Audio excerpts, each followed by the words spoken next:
जानते हो, नामुमकिन तुम्हारी नज़र में है, अल्लाह की नज़र में नहीं।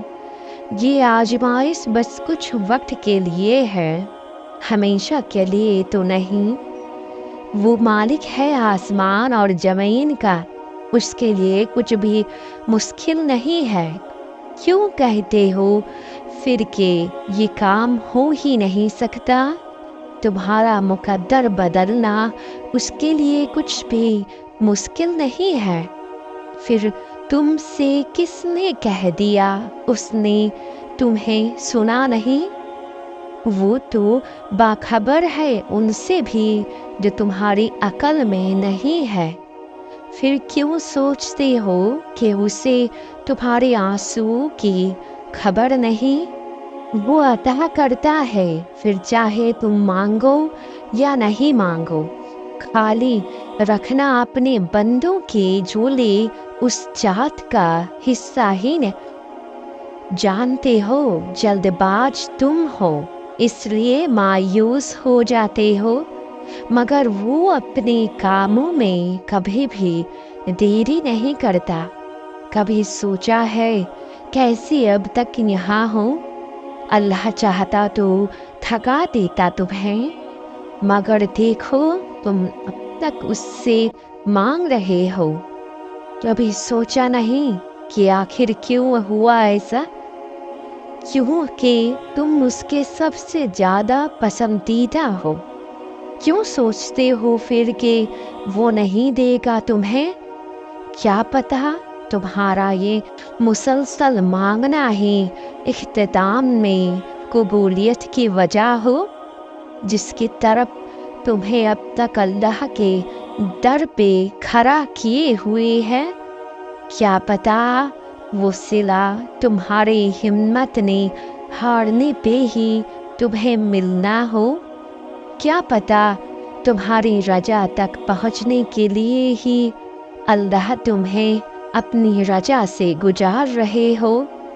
जहाँ इतना सब्र किया वहाँ थोड़ा और सही, जहाँ इतना इंतज़ार किया वहाँ थोड़ा और सही। नीयत तुमने कर ली है उसे मानने की, तो अब एक बात याद रखो कि मान जाने की नीयत अल्लाह ने भी बांध ली है।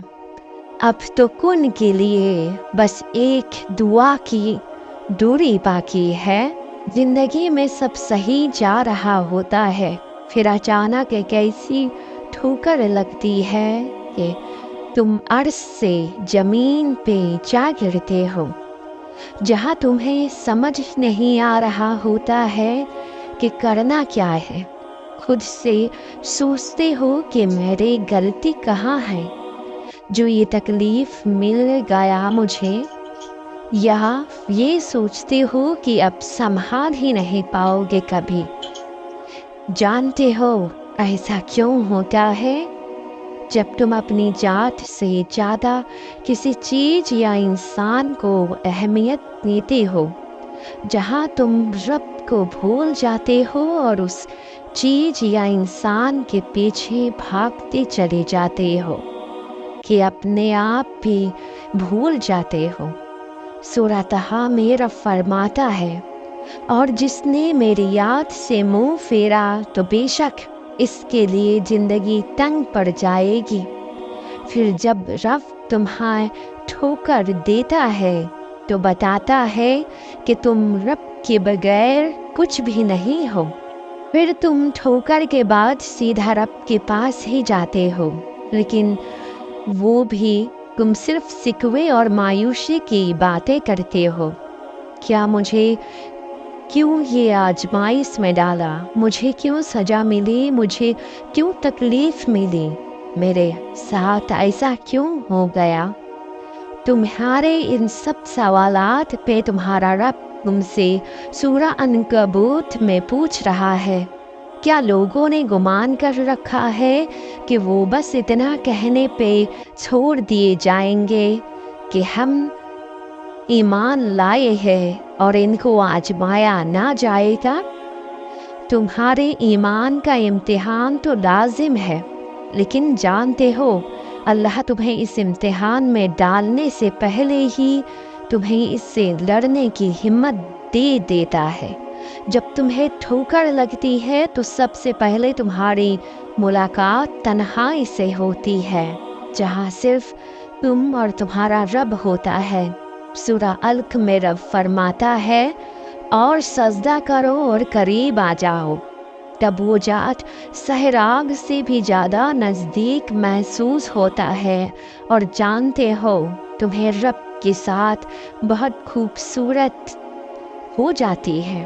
جب تنہائی تمہاری روح کا سکون بن جاتی ہے، تب تمہاری ملاقات ہوتی ہے یقین سے، اور یہاں تمہیں ہر وہ چیز کے ناممکن کے ممکن ہونے کا یقین ہوتا ہے جہاں عام بندہ دیکھنے سے بالکل قاصر ہوتا ہے۔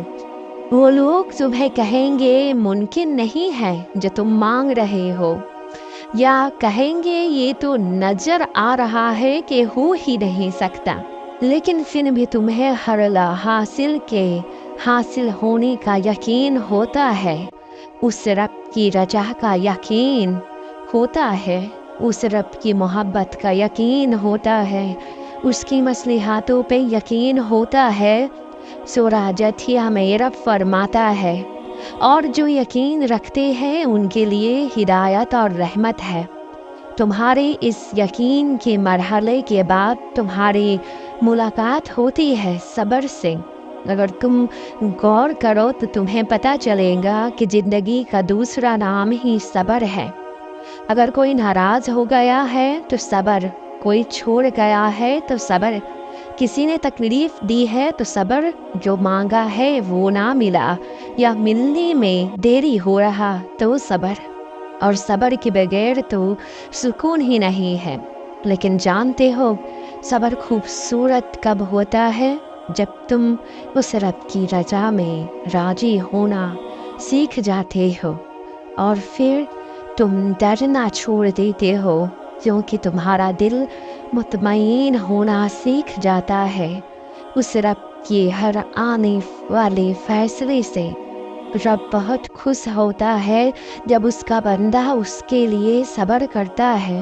سورہ بقرہ میں فرمایا ہے اللہ نے، اور خوشخبری سنا دو صبر کرنے والے کو، تمہارے خوبصورت صبر کرنے کے بعد تمہاری ملاقات ہوتی ہے محترم سے، جہاں کوئی شکوہ نہیں ہوتا، نہ مایوسی ہوتی ہے، نہ قسمت سے شکوہ ہوتا ہے، کیونکہ اس مرحلے میں تم اس رب کے فیصلوں کا احترام کرنا سیکھ جاتے ہو، اور بے شک حالات کیسے بھی ہو پھر بھی بہت ادب سے اس ذات کے فیصلے کے آگے سر جھکا لیتے ہو۔